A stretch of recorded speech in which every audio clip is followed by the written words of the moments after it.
Dalam nama Bapa dan Putra dan Roh Kudus, rahmat Tuhan kita Yesus Kristus, cinta kasih Allah dan persekutuan Roh Kudus selalu bersamamu. Tuhan telah menjumpai dan juga memanggil kita agar kita meninggalkan dosa-dosa yang telah kita perbuat dan berbalik kepadanya. Sama seperti Rasul Paulus yang telah melepaskan semuanya untuk menganggapnya sampah supaya ia memperoleh Kristus. Kita pun diajak untuk melepaskan segala dosa-dosa kita yang kita perbuat dan juga menganggapnya sampah supaya kita memperoleh Kristus dalam diri kita. Sebab Kristus lebih mulia daripada semuanya. Saudara-saudariku yang terkasih, dalam perayaan Ekaristi pada pagi hari ini, kita berdoa bersama, mengucapkan syukur dari keluarga Antonius Anton Gunadi untuk ulang tahun Ibu Katarina Laliawati Gunadi. Semoga diberikan kesehatan, diberikan sukacita dan kegembiraan, dan juga disayang bersama keluarganya. Kita juga berdoa untuk ulang tahun yang ke-11 Valeria Angelica Liu. Semoga anak kita ini juga diberikan kesehatan, dapat bertumbuh berkembang dalam keluarga dan juga menjadikan anak yang baik untuk keluarga, gereja maupun masyarakat kelak. Kita berdoa untuk istirahat kekal meninggalnya Bapak Antonius Muhyamin yang telah dipanggil 7 hari yang lalu. Kita berdoa juga istirahat kekal untuk Ignatius Iskan Leonard, arwah Marta Halim, dan juga 3 tahun meninggalnya Bapak Thomas Yuswanto Indrawan. Semoga arwah-arwah yang kita doakan pada pagi hari ini mendapatkan tempat dalam kemuliaannya bersama dengan Allah di surga. Malah kita juga hening sejenak untuk menghaturkan segala doa-doa dan intensi pribadi kita masing-masing. Kita hening sejenak.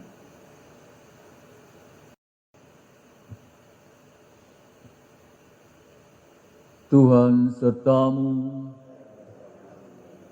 Inilah Injil Yesus Kristus menurut Santo Lukas. Dimuliakanlah Tuhan.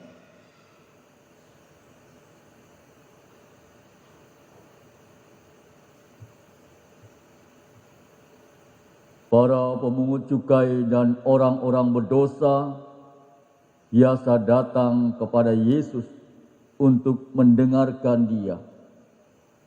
Maka bersungut-sungutlah orang-orang Farisi dan ahli-ahli Taurat, katanya, orang ini menerima orang-orang berdosa dan makan bersama dengan mereka.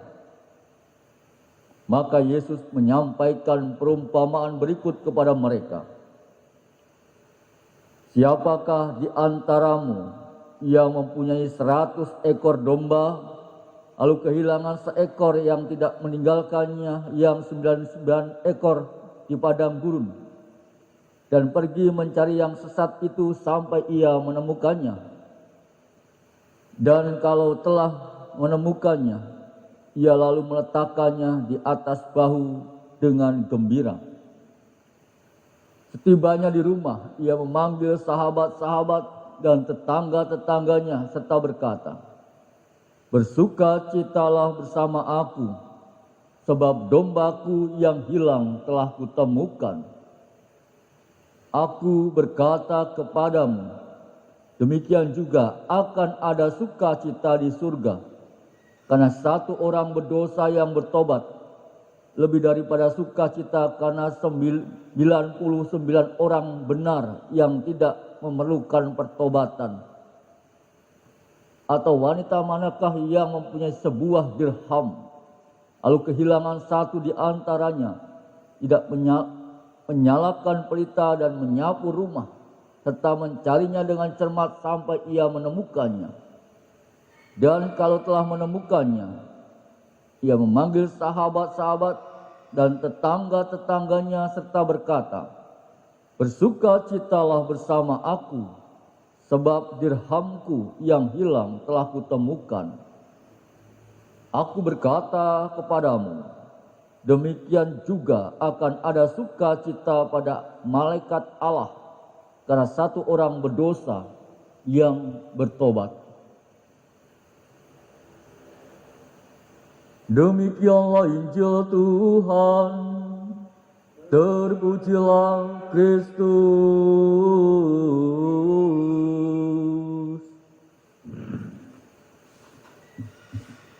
Para suster, Bapak, Ibu, saudara-saudariku yang terkasih, Injil hari ini menggambarkan tentang Allah yang penuh belas kasih dan bahkan mau mencari serta menerima kembali mereka yang hilang.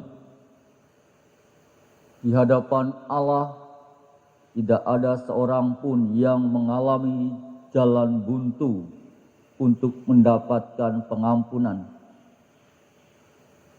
Apapun dosanya, tentu Allah tetap menawarkan pengampunannya.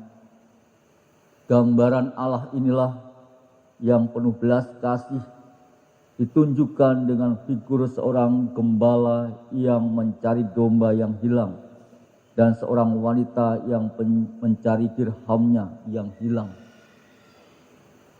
Perumpamaan ini tentunya disampaikan oleh Yesus karena orang-orang Farisi dan juga ahli-ahli Taurat nampak keberatan bahwa Yesus menerima orang-orang yang berdosa dan juga makan bersama dengan mereka.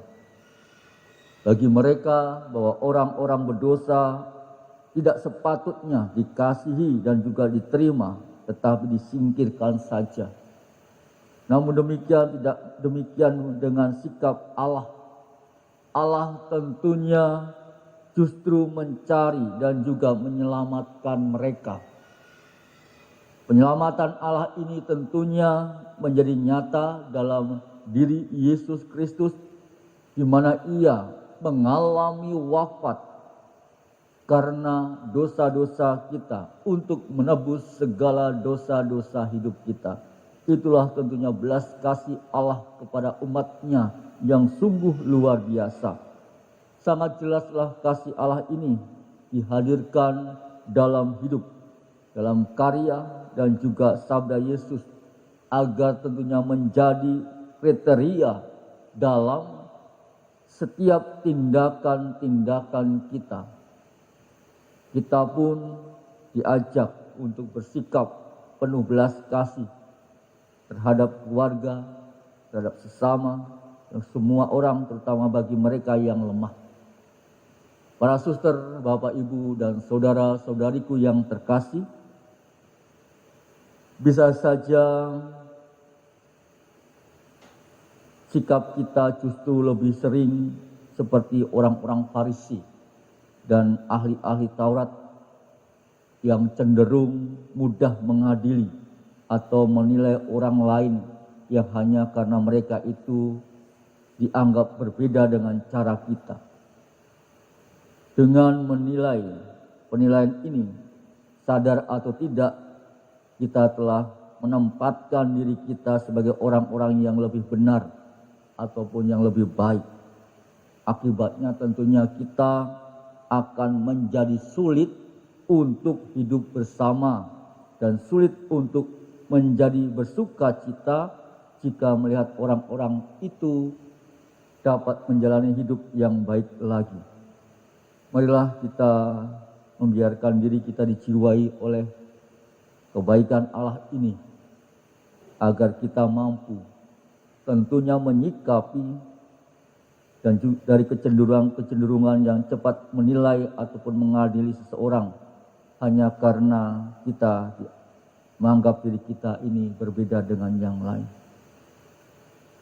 Kemuliaan kepada Bapa dan Putra dan Roh Kudus, seperti pada permulaan, sekarang, selalu, dan sepanjang segala abad.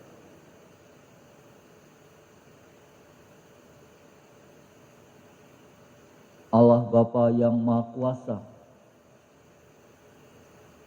bukalah diri kami menuju suatu pertobatan diri kami, agar kami kembali kepadamu dalam kerendahan hati kami, dalam sukacita kami, sehingga kami pun menjadi orang-orang yang tentunya takut akan Engkau. Kami mohon, kabulkanlah doa kami ya Tuhan. Ya Tuhan, kami pun mohon kepadamu, sentuhlah mereka yang secara diam-diam meninggalkan gereja Katolik. Semoga melalui Roh Kudus-Mu Engkau cari, Engkau bawa, dan juga Engkau pulihkan kembali, sehingga ia pun menjadi kembali untuk menjadi gereja dalam gereja Katolik yang kudus ini, menjadi kesatuan bersama dengan kami semua. Kami mohon, kabulkanlah doa kami ya Tuhan. Dan kami berdoa untuk ucapan rasa syukur atas ulang tahun Ibu Katarina Lailawati Gunadi, ulang tahun Valeria Angelika Liu. Semoga mereka tetap diberikan kesehatan, sukacita, dan kegembiraan bersama dengan Engkau sendiri. Kami mohon, kabulkanlah doa kami ya Tuhan. Dan kami berdoa untuk arwah-arwah yang kami doakan pada pagi hari ini, untuk Antonius Muhyamin, arwah Ignatius Iskan Leonard, arwah Marta Halim, dan arwah Thomas Iswanto Indrawan. Semoga saudara kami yang telah berpulang mendapatkan tempat berbahagia dalam kemuliaan bersama dengan Allah dalam kebangkitan-Mu di surga. Kami mohon, kabulkanlah doa kami ya Tuhan. Kita menghadapkan segala doa dan intensi kita